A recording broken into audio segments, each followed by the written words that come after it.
I'm gonna tell you some findings and observations from the quite recent 2023 Turkey earthquakes. Well, first, a simple introduction about the seismotectonics of the region. The Turkey, this is the Anatolian plate, which moves towards the Aegean horizontally.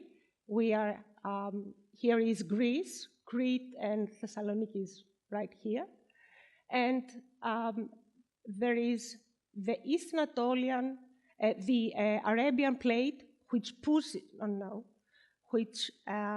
pushes upwards the North Anatolian fault, and then the African plate, which also submerges down the Aegean plate. And you can see here with the circles are the epicenters of the earthquakes. With red are the main events and all the aftershocks. They are all gathered in the branch of the East Anatolian fault. And if we go closer, you can see here all the aftershocks and the foreshocks. The first one is here. It's the big event with a moment magnitude of 7.8, which happens local time close to 4 p.m.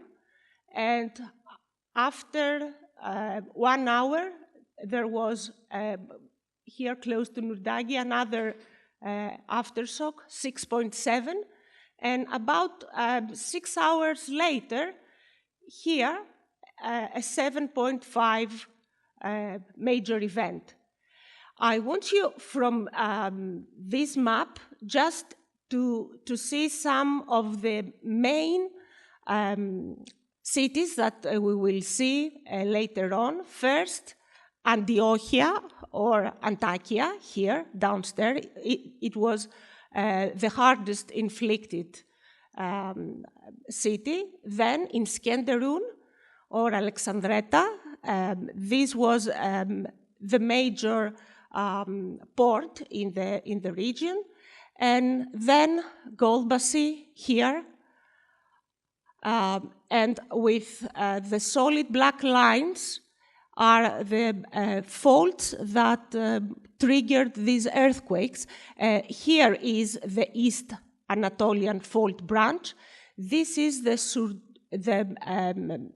Surgu fault, which was different, but the Turkish seismologists, they confer this as also a component of the East Anatolian fault. And the important part is that all these faults are mainly left lateral strike-slip faults. So they're quite close to the surface, and the motion is mainly like this. So they all start with this small first segment near Pazarcik. Pazarcik is a city here.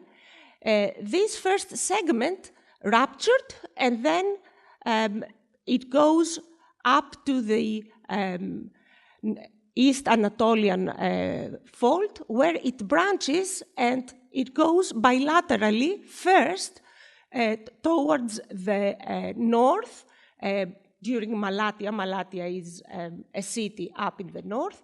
And then, after this segment fractured, there was a third rupturing going downwards. Down here is Antakya. The important stuff, apart from the great fault rupturing, the total length, it was more than 200 kilometers. the problem was that apart from directivity, forward directivity, which is a well-known near-fault phenomenon, very important for the ground motions and the destructiveness of ground motions, there was also another near source event. It called super shear. Super shear means that the rupturing of the fault moves faster than the shear wave velocity of the ground. And that results in a boom effect, very close to a supersonic boom. And Aris Rozakis was proved this phenomenon. This is the result, Antiochia, a lot of destruction. And here in a map, it's the damage distribution. This is the city of Antiochia. With the dots are all the destruction, the heavily damaged houses and the collapsed ones. And with the numbers are the recording station. So let's see what they recorded. You can see here big ground accelerations and 1.15 Gs, and then 1.20, 1.35. You can see that in half the region we are over 1 G. And also in the other station, it's 0.85, 0.6. We're talking about strong shaking. And you can see this even better in big ground velocities. These are values very high. We can see this in Japanese earthquakes. There are very high values. This is the hazard, the seismic hazard map of Turkey. Of course, it is known that here we are in this branch, the East Anatolian Fault. Of course, the Turkish seismologists, they knew that this is a very prone region. And let's see what happens. These are the elastic response spectra of all the recordings of the first earthquake, the 7.8. And we put, to compare, the design spectra of the 2007 Turkish code. You can see that it was surpassed by a lot of motions. And of course, Antakya is up here, so it's quite obvious why we have such a detrimental result. But apart from the structural, just to give you some numbers, the victims was more than 60,000, and these are only the official numbers, okay? And for the JDP, because also our colleague Dan Jansku said about the JDP, it was estimated that it was about 9% of the Turkey's GDP, so it's quite large, the cost of the destruction. But we will focus on geotechnical damage, and it was observed a lot of landslides, soil liquefaction, and lateral spreading induced by soil liquefaction. Of course, damages in earth dams, soil structure interaction and rocking, and soil subsidence. Also, soil subsidence was a result of soil liquefaction, as we will see. So we will not cover all this, but we will see some cases in soil liquefaction, in soil structure interaction, some cases of the major landslides, and 2 cases in earth dam responses in this earthquake. So let's start with liquefaction. This is common photos. This one is for Emiroglu, and this one from Sekerova, 2 cities. And you can see the soil ejecta coming on the surface, typical photos. Sun boil like this. These were everywhere. This is also a photo from Syria, because apart from Turkey, Syria also was damaged. And this is also a road embankment. This was a road, and there was a liquefiable layer underneath. So then these sloping ground moved laterally, and you see this destruction. This was due to lateral spreading, but lateral spreading was started because of liquefaction. So let's see 2 cases, because everywhere they observed liquefaction. We will see in Golbasi, it was up in the north, and in the south, or in the middle, in Skederun, the port. Let's start with soil liquefaction and the subsequent lateral spreading in Golbasi, or as Professor Gazetas called this, Gyelbasi. Gyelbasi, yes. So this is a map. Yes, this is the city of Gyelbasi, which is a quite moderate city in size. It was built near to this lake, and that's the name. First, we're gonna go to these places and see what happens. This is the location that they submerged because of liquefaction.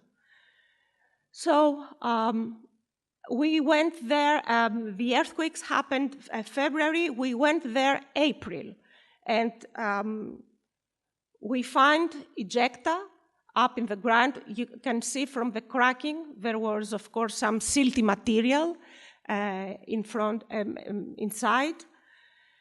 Then here, lateral spreading near Golbasi. Here is the lake and the moving, the cracks. And which is the mechanism? What is the mechanism of lateral spreading? We have the excitation coming from beneath, and they trigger the oscillation of the layers, the soil layers. And with red, let's say that we have a liquefiable soil layer. So with strong excitation, this liquefies, and as a result, it loses all its strength, and then if it finds some way, this behaves now not as rigid, but as liquid, and then it goes up in the surface. If we have a crust that it cannot liquefy, then it cracks, and when we have an open front, then it can move, and this is called lateral spreading. This was the case in Golbasi, and here is a view. You can see that the whole front, which was close to the lake, this is the lake, it moves towards it because the soil layer beneath was liquefied. So let's go to see in more detail in this region. Here you can see the cracks because of the motion towards the lake, and here you can see with this color it was the soil ejecta because of liquefaction. Here some surface cracks, and let's move on to this part. You can see also there are some buildings there. Okay, this is the case. A lot of liquefaction here, cracking because this part now is submerged. It wasn't. So soil cracks everywhere, and this is the view. A whole part close to the lake was submerged. So now they have pool too. And soil movement. It was directed, of course, towards the lake.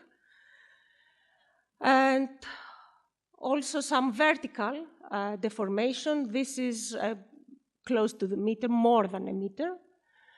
And let's go now to the port in Iskenderun. Now we will see soil liquefaction and the subsequent soil subsidence. This is a map of the Iskenderun port where extensive soil liquefaction took place in whole the port. These are pictures immediately after the quake when the water from beneath the ground comes to the surface because of the shaking. It was like this in February. But even when we visit in April, there were remnants of liquefaction. You can see here, and the demolishment of the failed structure had begun. Also, we saw it in the streets by walking. This was ejecta from liquefaction and the water.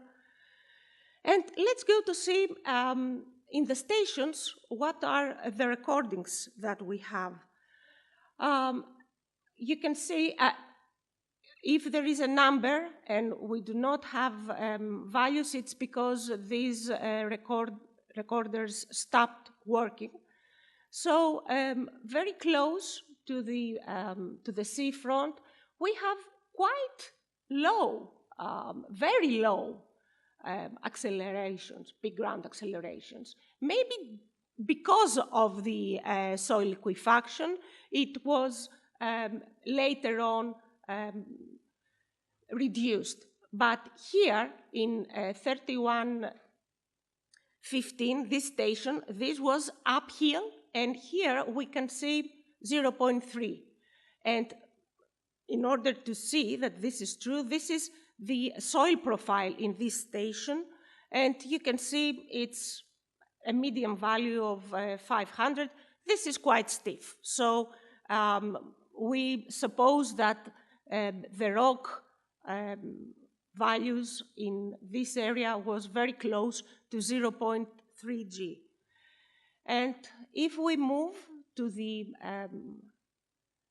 port, here in this location, it's the soil profile.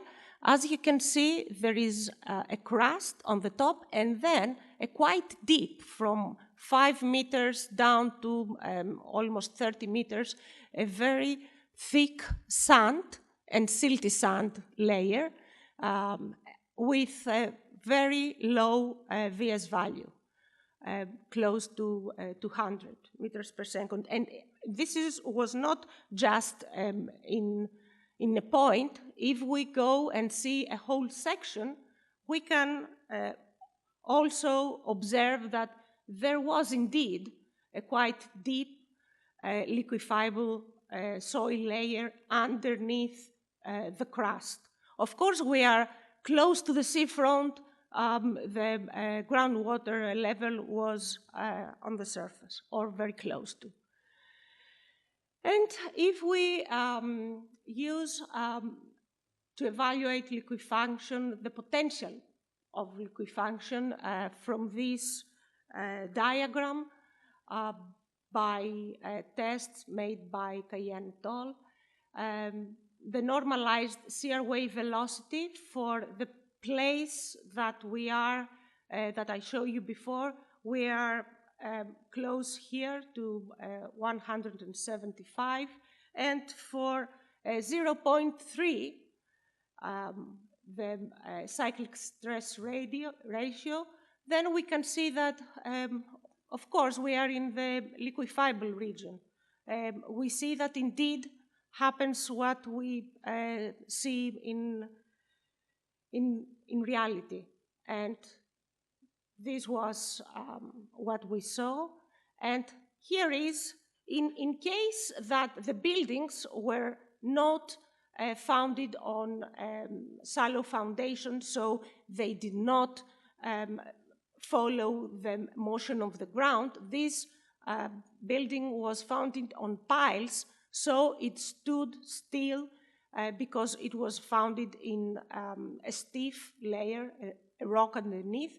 And you can see here how the soil subsidized after the earthquake, and we measure this close to 20 centimeters. So we saw subsidence. Then we will move to soil-structure interaction. This was also very interesting, and we will go again in Golbashi. Now we will move from the lake and we will go to the city. These are the city of Golbashi, and this is a very well-known photo in the media, and you can see this toppled house, and let's go to see it. You can see that the structure is intact. Even the glasses are not broken, and it is founded on a matte foundation. We can see it here, not even a crack. It moves as a whole, as a rigid body. This was the case. And if we want to see the mechanism, what happens here, in a sketch, there was an asymmetry in the level of the road on the front here and on the back. On the front, it was some meters higher than behind. And what happens, because of liquefaction or softening, because of the strong shaking, there was a kind of bearing capacity soil failure, and this moves, due to its aspect ratio, as a rigid block. And it can go either left or right, but on right was easier because it has more here, it was free. Also a kick as it rotates. There was a kick here, and we saw soil heave in front of this building. Just to show you, this soil heave induced by the kick of the house as it rotates. As a matter of fact, we saw this heave here in the pavement. We are in front of this. This is rotated. You can see here was the line of the surface, and maybe a better picture is this, where also you can see the heave. Just because this is rotating and it kicks in front the soil and the pavement. Another case, and next to it, the mechanism, if not apparently the surface soil layer, but an underneath becomes liquefied, then this is a type of capacity failure that makes the structure move like a rigid body. There was all over the place things like that. We can measure also the tilting. And this was not something new. It happened before, also in Turkey. In 1999 Izmit earthquake, in Adapazari, there were cases of toppled and overturning structures like this. So it was not a first. But also soil structure interaction in bridges. Generally, the bridges responded quite well. There were just some failures, but not big deal, because most of them were new, so they were quite well designed. Here you can see this, the abutment rotates. It was founded on piles, and as it rotates, here it pushes the bridge, and this is why this happens. Of course, it's soil foundation. This is a foundation interaction problem. We will see some major landslides, the biggest of which is this one, very close to Islahie. And this is from above. If we go to see it as from the ground level, this is the mass that it was moved. Also some rock fields and flow slides. Sorry, you can see here this part, all these flow slides that here are enlarged. A lot of this type of failure, which are quite shallow, as you see. This is also a very serious landslide, a terrain. When it moved, and let's move to Earth Dam and see what happens. This is the map. We are close to here. Here is Antakya. Here, Antakya, and the first is the Sultanos Dam up here, and the other one Ariklikas Dam. There are also some other dams, but the most serious damage are in these two. First, the Sultanos Dam, the one on the north, it was a quite substantial dam, 55 meters high and 500 meters length. And what happens? Well, there was ruptures observed in the dam. Of course, you can see the snow. It was February, so it was snow. And in order to see these ruptures, to see how deep it is, you can see here the reporter goes inside. So there were really deep cracks in the body of the dam.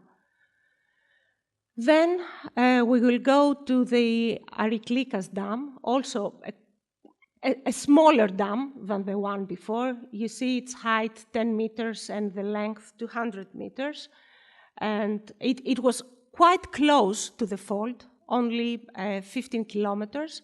And what happens? There was also ruptures, big ruptures of thickness very close to 4 meters and the length more than 20 meters here. This is more than 20 meters and deep. So this was not just on the surface. This was really damaged because of the intense ground motion. And this was not purely geotechnical, but we can count it as geotechnical.